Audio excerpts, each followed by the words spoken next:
Ben? We are good to go. All right. It seems like we have most everybody here. So we'll start the meeting. It is 6:30 on the dot by my clock. So with that, Happy New Year, everyone. Welcome back. Thanks for sticking it out for another year.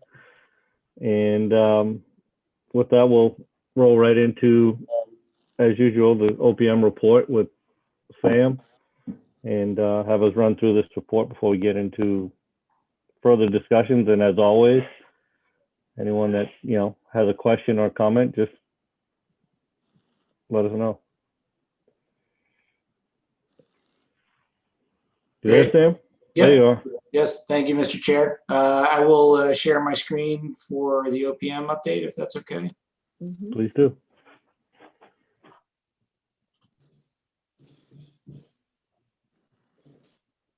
All right, and everybody should have received this, I think probably this morning from Sharon. I apologize. We were working on a couple details over the weekend before it made it out to everybody. So you'll notice we've taken design and permitting off of this since we cleared the hurdles last month on our RIDOT PAPA physical alteration design and permitting coordination. So that's been removed from this list. Starting with the meeting with the building officials. Our next meeting is this Wednesday. Last month we did coordinate with the HGA on locations for a lot of the temp heating requirements that are out on site. So the heaters, the shutoff valves, CO detectors, all those kind of things, just more specific to kind of project and site safety during the construction process. Commissioning, again, similar to previous months, commissioning agent is on site pretty much weekly at this point. Specifically around the envelope, and then once a month on the MEP and fire protection coordination items. So they are a constant presence with the OPM and the AE and the CM kind of coordinating their activities on site. We've added a new section to this and we're going to keep this on really until the end, at least until we turn over the building, which is our FF&E process. So we've certainly talked about it quite a bit with this committee. We've been having a lot of side meetings with our working groups, but what we wanted to do was make sure that the building committee understood kind of the major steps that are underway and will be going on.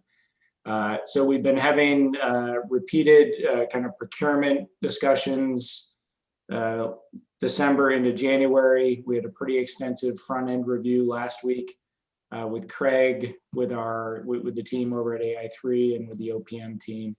And we'll continue to evolve that. We have a page turn actually this week through all of the FF&E documents. That will be a somewhat of a painful long discussion, but it's going to be important to ensure that the ownership team kind of understands all the components that are in there. And then this is following on really from all the detailed design discussions that we've all been having over the last several months with the actual examples that have been in the gymnasium and then the follow-on activities around that. Our goal right now is that the RFP will be wrapped up in early February with a mid-February issuance. Craig will be that conduit out, but the team will basically be providing Craig with all that information. We will be doing a parallel review with district legal. So Ben and Lori, I think, are already reviewing that document to make sure that it meets kind of the legal requirements. And then Craig will be pushing that out to the market through multiple venues, including advertisements, the Newport website, which is that common procurement site, as well as the city's e-bid program that Craig's been using extensively.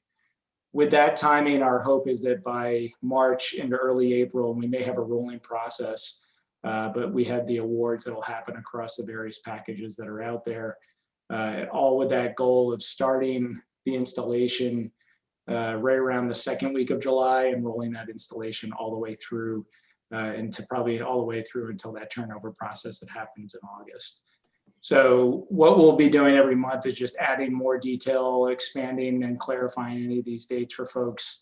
Obviously, we can provide more information, less information, whatever is the preference of the committee. Sam, Yes. may I have a copy of the draft RFP when it's draftable?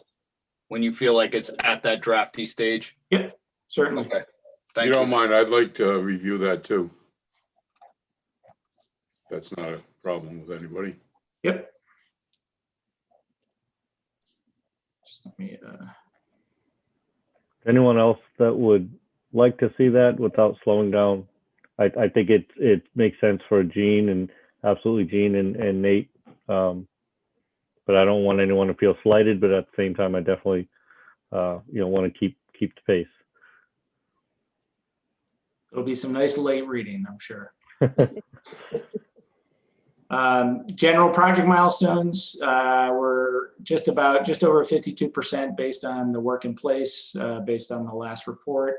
Window glazing ongoing. A big item, I think, if folks have been out there recently, is the media center glass in the front of the building. Eric, is almost complete or complete at this point for all that glazing? It's complete with the items that they have on site. There are a few panes missing out of that assembly. Got it. So that really, and we'll look at the picture. I can't remember if the picture captures all of it, but really kind of completes a lot of that front facade now with all that glazing and closing the frontage there. Rooftop startups and millwork are slated for next month. Some of our kitchen work, especially the walk-in cooler in March. And then right around the corner, auditorium seat installation, just as some things to pick out of the schedule as some pretty key events. If folks have been in the auditorium as of late as well, you'll really see it's finally starting to take shape. A lot of the ceiling work is in place, a lot of the MEP, and they're already going to be flipping to some of that finished work, including that work with the seating that'll happen in May. So a lot of work is coming together in that, and one of the most significant parts of the kind of the common areas. Update on the financial. Again, this is our snapshot, Eric's snapshot of current, as opposed to what we see in the budget at the end. 81.9% of the owner contingency still remaining. Slightly down from last month. Construction contingency 88.2, and then owner allowance is at 81.3. And again, that includes the COVID, any cost against the COVID allowance that is included in that number above. We did not see any of those costs in the December rec. Is that correct, Eric? Right, this is a static number. The COVID number has not increased since the first change. Correct. Okay. So again, we know Could I ask that. a general question? Certainly. Is there anything on the owner's wish list that's been put aside that has a time-sensitive item issue that we would want to act on based on what we have as a balance of owner contingency that we should start thinking about procuring? Yeah, I would say that Gene, the remaining alternates, and you know this as we talked about it repeatedly during the smaller group meetings, the remaining alternates are actually add deducts depending on the conditions that we really find in the abatement side of things. So, do we do better by finding less material, those type of things. Eric, I don't know if there are any other design alternates or kind of project alternates that would be betterments to the project that are still out there. For the CM, there's none to my knowledge. I do know that we are looking at some FF&E items that would potentially increase that budget, which we might need to draw this contingency down for. But hiring something and purchasing something through the construction manager, I believe the greenhouse, the turf fields, the lights for the turf fields were all executed early on in the process at GMP time.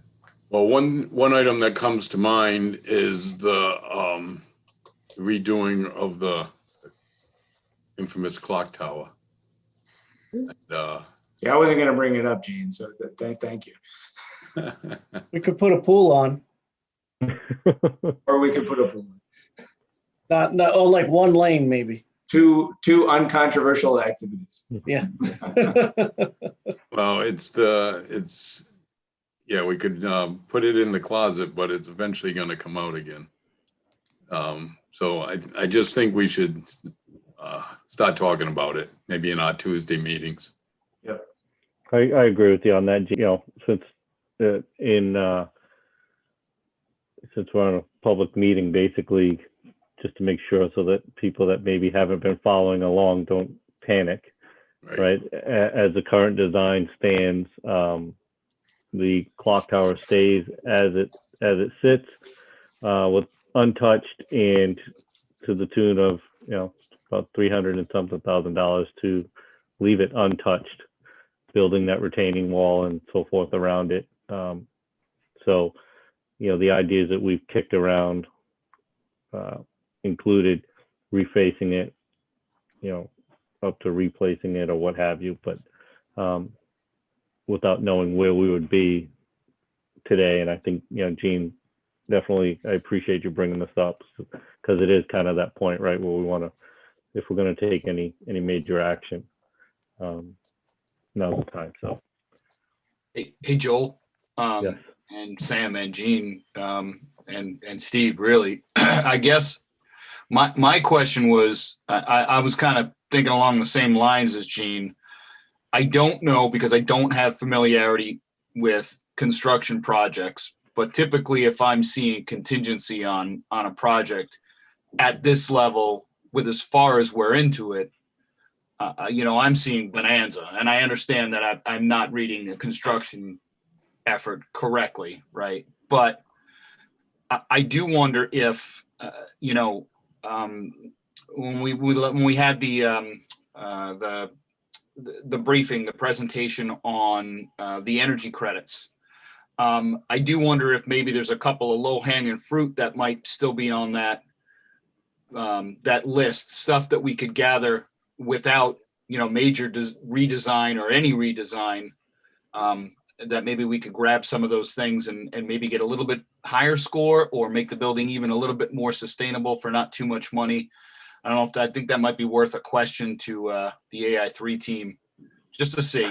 You know, if not, then certainly we won't go that route. But Yeah, we can certainly reapproach or even open up the discussion on all these, Nate. You know, I think, you know, that we're as your OPM, we probably tend to we trend a little bit more conservative when we're looking at where you are with the budget, because we're forever trying to protect your collective bottom line. But I would say that at, you know, 52% complete, and a lot of the kind of this a good chunk of the scary stuff out of the way, the fact that we still have 81% remaining is, I think, puts us in a very solid position. I think the balance will be just trying to figure out those things that we can implement. If they're building related, can you do it in time, or is it something that's a trailing activity versus, say, a site improvement that we still have that lag because that work happens into 22. So we're all about trying to be efficient with your guys' dollars and making sure that you get as much program and activities into the building as possible. I'm proud of you, Sam. That took a lot for me to say that. It did. no, but Sam, I'm looking at it from two different angles, right? So I'm looking at it from the city's angle too, right? And if the building is ultimately constructed and it does not cost what we, you know, estimated, okay, great. You know, that's good too. But I think there is a balancing act between, we don't want a ton of money left over, right? Right.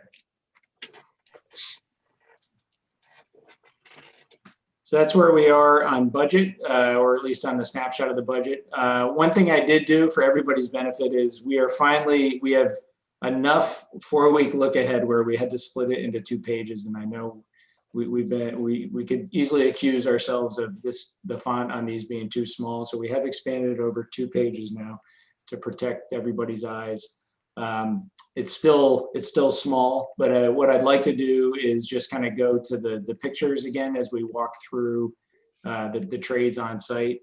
Last month we had you know, an average of 220 workers per day, about 20 subcontractors out on property last month, as well as projected for this month, and I would suspect even into the coming months. You know, major enclosure.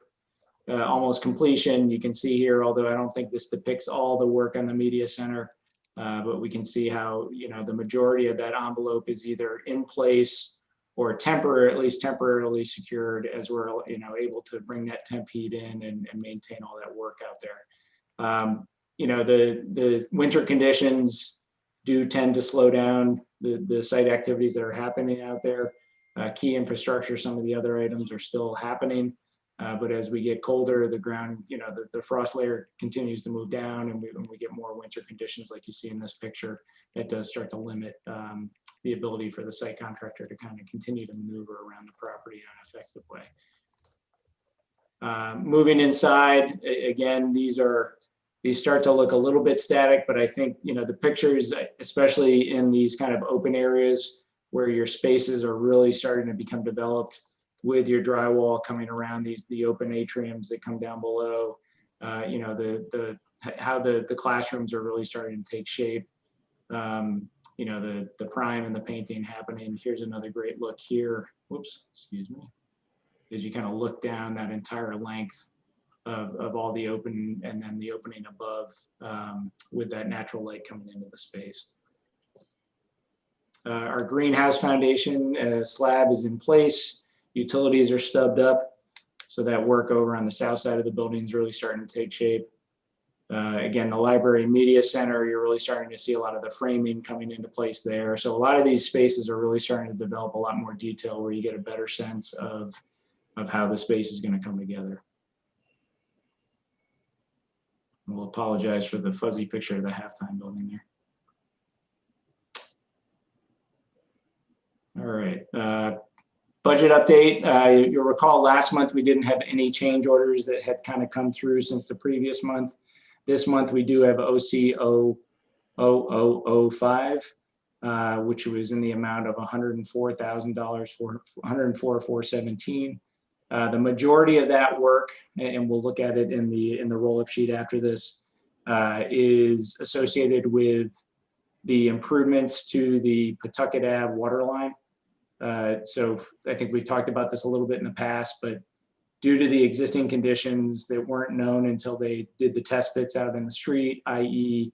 the size of the pipe, location of some of the valves, and then the requirements by DPW after they found, they assessed the existing conditions, is what has attributed to the majority of this $104,000 change that we had to put in place. So as opposed to being able to do a slightly simpler approach to connecting in a new line, the DeGregorio team and their subcontractor had to do, insertion valves as opposed to line stops. And the location of those and the depth of those is what's contributing to the most of this cost. And then there's some other smaller miscellaneous costs associated with OC 0005. Other than that, most of the, or all the other budget line items have remained in alignment. And we can just go down here. Before you go off of that page. Yep.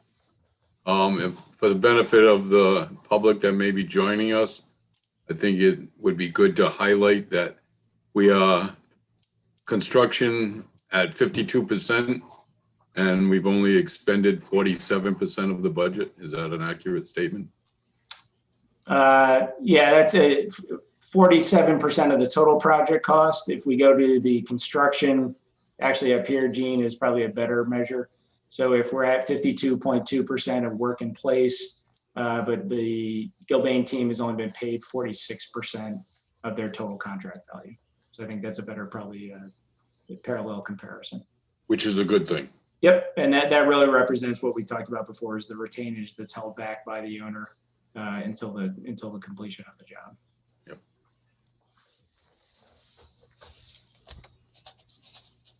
And then just quick summary, this is our contingency tracking log that we just referenced up top. So you'll see in January we had, or actually in December we had OC 0005 for the water line modifications, as well as some additional miscellaneous smaller ATPs that came through. So that concludes the report. Happy to answer any questions.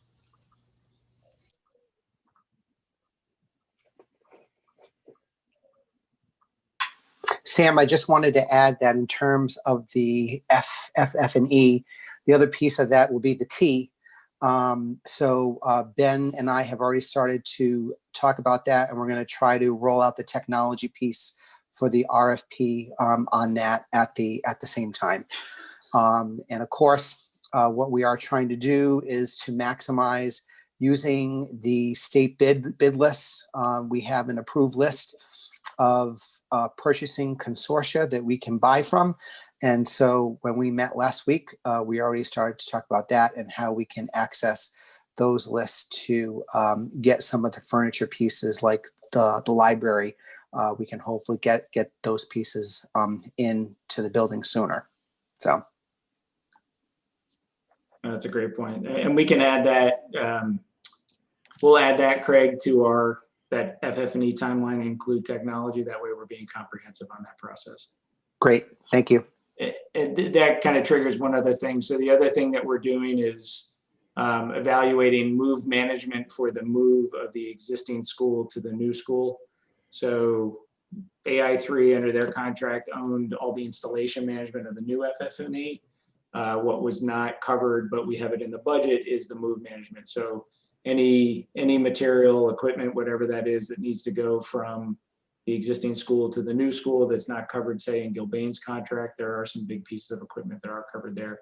But for all the other, teachers, faculty, all that kind of stuff, we have AI3's move management team member that's already on their team evaluating what the proposal would be for that.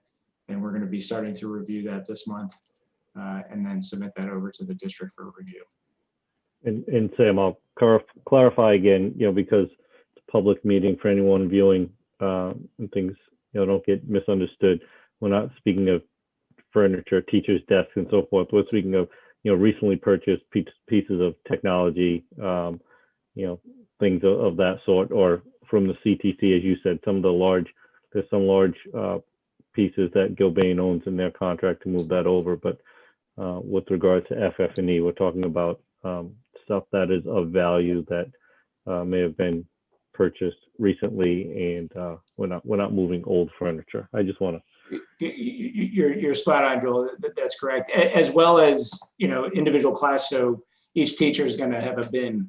They're going to put all their stuff in the bin. So this is all about coordinating and orchestrating that whole effort to ensure that bin from room 310 in the existing school makes it over to new room 320 and proposed school. And part of that too is to make sure that we instill a process that encourages, kind of getting rid of stuff that is no longer needed. So kind of going through that purge process to kind of get, minimize what's taken over, obviously take over whatever is important, but also give the faculty team an opportunity to kind of really come in with a fresh process in the new building. Right. And then I'll Joel. Go ahead, Nate. I got kind of an off the wall question.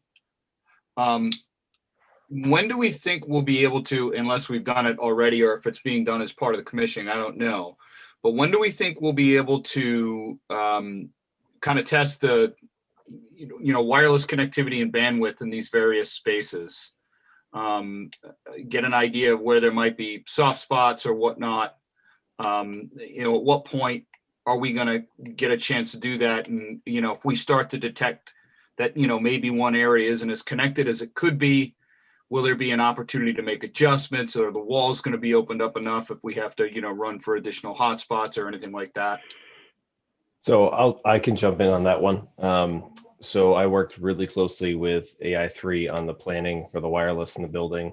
When we had the floor plans put together, I ran all of it through a tool that I've had access to from the past, of virtually rendered the RF in the whole building. So we should be in very good shape. We also spec'd for a lot of future growth. All of the ceilings have multiple drops available, so we'd be covered for anything that we could potentially come up with for a change or something down the road. But the equipment's going to be phased in right now. It's roughly May is when we're going to start lighting up equipment in the building. From what I understand, we have the internet fiber and stuff being pulled in the near future, but the actual building is going to start getting some network connectivity as early as May, but it won't be until the summer that we could do a full test because we are going to be relocating equipment from the current building to the new building. But we can certainly test the entire building with a survey. I'm very confident it's going to work very well, and we do have extra equipment on hand already in case we come up short on anything. Okay. Yeah, because, buying additional bandwidth, that's one thing, right? If you got to do that, great. It just, we'd hate to get the whole thing up and find out we didn't put in all the pieces and bits that we could have, I see you nodding, Ben. So, all right. I'm sorry if I asked an obvious question. I just kind of. No, it's just very important right now. We, when this building opens up in the fall, we're going to have, right now we have over 2,000 concurrent clients in the current high school. It's going to be well more than that in the new high school. Okay. Yeah, and I think it will, to Ben's point, that you start to see that roll in May into June, and then it's going to be a hustle June, July, August, right? Because Ben and his team will be working right behind the technology guys that are coming in with everything, testing, correcting, trying to figure out, and just like everything else, it will be punching out in the building. So it'll and that was be a fun summer. Definitely a good point to bring up. I mean, we've seen it, right, Nate, when we went to the Chromebooks, prior to Ben. Well, not necessarily. I don't know if they were. Yeah, I guess they were Chromebooks prior to Ben. When we kind of went that route, and we found some of the spots in the middle school that were either didn't have the bandwidth where it was only one class could get on at a time sometimes, or just dead spots. So.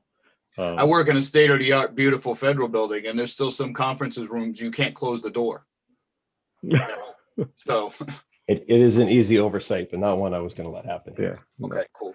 Appreciate it. And the other thing I want to update the building committee on is just to let everyone know that the school committee did approve the contract with the sister company of Peregrine to develop a building management plan, if you will, so that rather than kind of try to figure it out on our own, which would be done to the best of our ability. I say from a facility standpoint, to go to a property management company and have them basically come back with a report that would tell us exactly how they would staff it, and also scheduling of services, maintenance, and so forth, so that then from there we can build an appropriate budget. But the question was out there is, right, what's the maintenance plan on the building? And essentially, the school committee agreed and approved the contract to have that professional company develop that maintenance plan. Joel, this is Bob. Would that also be for all internal systems, like what we were just talking about before with Ben? Would it be? Yes, and actually, maintenance, but the entire maintenance of the facility. Yes, and actually, and Craig or Sam, correct me if I miss anything, but also part of that is, we talked about having I may incorrectly state the title, but let's say a building engineer, right, for lack of a better term. They're actually going to help develop that job description to prepare it for posting, so that we can hire that person as well to execute the plan that they're going to deliver. Yeah, that's correct. I think the working with the district team, coming up with that job description, and then you guys can go and solicit, and then helping to build that overall budget. And ideally, when that professional comes in, they can be really owning that process. The goal of PPM, which is it's like a 90-day engagement that they have, is really to kind of start to create all the templates, the job description, and help the district kind of get to that point of bringing that person on. And if there's a need for them to stay on, they will, but really trying to get those key building blocks in place so that the district can then take it and run with it. But as part of the commissioning agent, or maybe as part of this property management, will it also be including how much is it going to cost, not just for the individuals, but for the actual physical maintenance of certain activities within the building, so that we know long-term how much we should be allocating in the school budget for maintaining this facility? Yeah, that's the intent, is to get to that point, but to build it with the new professional that comes in too. Right. You really want that person, running that along with Tony, kind of figuring out what all the buckets are, and then starting to populate them at least with anecdotal information so that you guys can build your first year operating budget and then kind of exponentially go from there. So This is Joel, what Kathy needs for her budget. This is to build her budget. Yep. And this is the ammunition she needs so that she doesn't look like she's just pulling something out of the sky. Exactly. my question is kind of the mirror image of Bob's. You know, we talk about the expenditure side. Well, there's certainly a revenue side here Yeah. too, right? That's going to come in Yeah. from field usage, and it's Yeah. probably not too early, right? And I don't know if that's Diana thinking about that. Diana in conjunction with Craig, you know, what are service fees going to be on the fields? When are they going to be available, et cetera, et cetera? Right. And then Yeah. Nate, I'm sorry, go ahead, Craig. No, I'm sorry. Yep. So we are using right now, we are looking at the Plymouth schools policy. And so we have given that policy over to the committee to take a look at. And I believe we've got a meeting coming up shortly so that we can start to take a look at that, because you are absolutely right. You know, we need to be sure that what we are charging for the outside groups to come in to use the space, the fields, that we are bringing in the revenue to help offset all of the expenses that we're going to be having. Can we make sure Greg Amore is at least aware that's going on? I mean, he might have. He is part of the group, so Okay. don't worry about we're good. All right. And in addition to that, Nate, you know, you bring up that point, and Craig and I have spoken about it, as well as superintendent and probably some others, you know, is, you know, essentially having a budget for the high school. I mean, you know, currently our district has budgets per school, but, you know, one that actually takes into account anticipated revenues. You know, right now, when we look at revenues, we typically look at it as a district, you know, even to these fields and so forth. But, you know, when you look at the CTC programs and, you know, with the intentions of having adult night courses and so forth, you know, I mean, we really need to sit down and put, you know, pencil to paper and really really note what we're looking to bring in, and, you know, more than just you know, supporting itself for each program, but, you know, how it will feed into the revenue stream for the entire building and how it can be dispersed to benefit the entire building and support the entire building. There's a lot of opportunity, but, you know, what we don't want to do is have it, you know, any revenue coming in going into some random bucket where it's, you know, used for, I don't know, try not to make a wise comment, but you know what I mean. Yeah, I know exactly what you mean. I know where the wise comments going too. Yeah. So yeah, you know, I mean, essentially, this it sounds, you know, it's definitely doable with the right kind of attention, but, you know, I mean, this is you know, a business. You know, this building, you know, needs to be operating with a goal of bringing in a certain amount of revenue. You know, because of the value that it represents, and I'm not just speaking, you know, recreationally, and, you know, ultimately it's a community building, but in order for us to be able to continue to offer it out to the community and be able to afford to, without putting that burden on the community, we've got to be very prudent and very detailed in how we seek out those revenue opportunities to keep it going and sustain it. Example of the policies that we saw from Plymouth South, for example, an independent organization came in to use their auditorium. Now you're going to have a state-of-the-art lighting, a state-of-the-art sound system. You're going to have people there that are able to run those for an organization and supervision. They charge approximately $9,000 for per event, per evening. Per night. Yep. They rent it for 3 days at an income of $27,000. So that's what you're really looking at, because you're going to have really a state-of-the-art high school facility that no one else in the state of Rhode Island has. You got to keep that in mind. And the costs for renting are going to be higher. And as Joel said, you certainly want to make it available to the community, the rest, but when outside agencies come in, you're gonna have to charge them appropriately. Right. Right. And it's a nice policy. Plymouth South is a nice policy, so the policy committee is currently looking at it. May I see that too, as well, if you don't mind? I just want to take a look at it. Yeah, we can send it to you. Yep, I'll send it to you. I have it.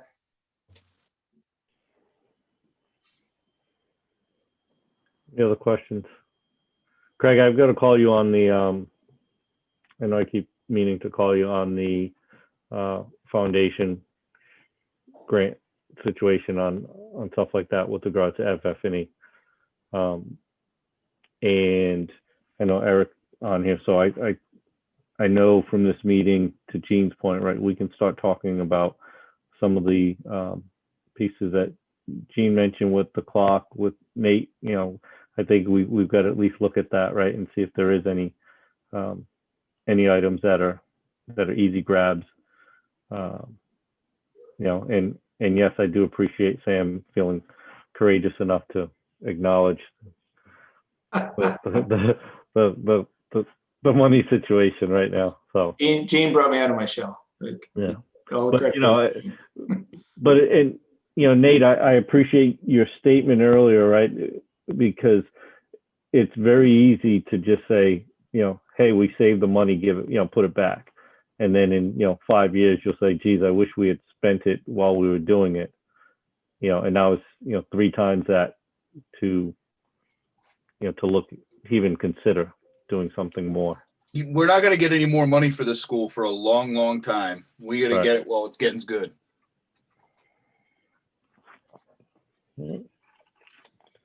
Anything else from members of the committee or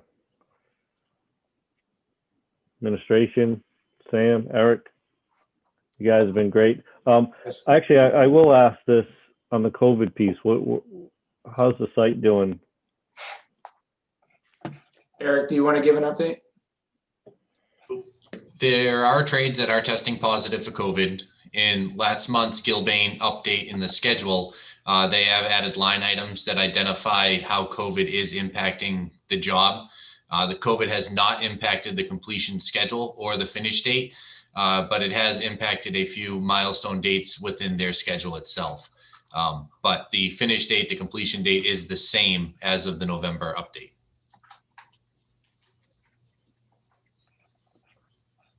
COVID's not going away. It's something that we're dealing with. We got a new notice today that 4 more people are in quarantine. I was gonna say, Eric, I got that today.